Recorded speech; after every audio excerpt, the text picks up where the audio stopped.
বর্তমান শিক্ষা ব্যবস্থায় সামার প্রজেক্ট একটি অপরিহার্য কম্পোনেন্ট হয়ে উঠেছে। সামার প্রজেক্ট একাডেমিক পড়াশোনা, খেলাধুলা, সঙ্গীত এবং অন্যান্য কো কারিকুলার অ্যাক্টিভিটির মাধ্যমে শিক্ষার্থীদের ইন্টারেস্ট ও এনার্জি বাড়িয়ে তোলে এবং ভবিষ্যতের সাফল্যের জন্য প্রয়োজনীয় দক্ষতা প্রদান করে। এছাড়াও প্রকল্পগুলি সহযোগিতা, নেতৃত্ব এবং স্বাধীন চিন্তাভাবনার মতো গুরুত্বপূর্ণ সফট স্কিল গড়ে তোলে। সামার প্রজেক্টের প্রাথমিক লক্ষ্য হল শিক্ষার্থীরা যাতে অভিজ্ঞতা ভিত্তিক শিক্ষা থেকে উপকৃত হয়। তাছাড়া গ্রীষ্মের ছুটিতে এই প্রকল্পগুলি শিক্ষার্থীদের শিক্ষার সাথে সম্পর্কিত কার্যকলাপে অবিচ্ছিন্নভাবে যুক্ত রাখে।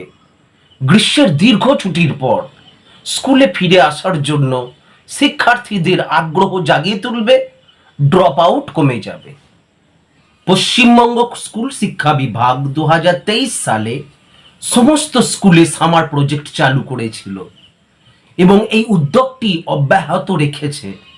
2024 সালে এই কর্মসূচিটি প্রথম থেকে দ্বাদশ শ্রেণীর শিক্ষার্থীদের জন্য প্রসারিত করা হয়েছে। এই সামার প্রজেক্ট একাডেমিক স্তর অনুসারে ডিজাইন করা হয়েছে, যা স্কুল সিলেবাসের সাথে সামঞ্জস্যপূর্ণ। এই প্রজেক্টগুলি অবশেষে বিদ্যালয়ে রিডিং মেলাতে প্রদর্শিত হবে।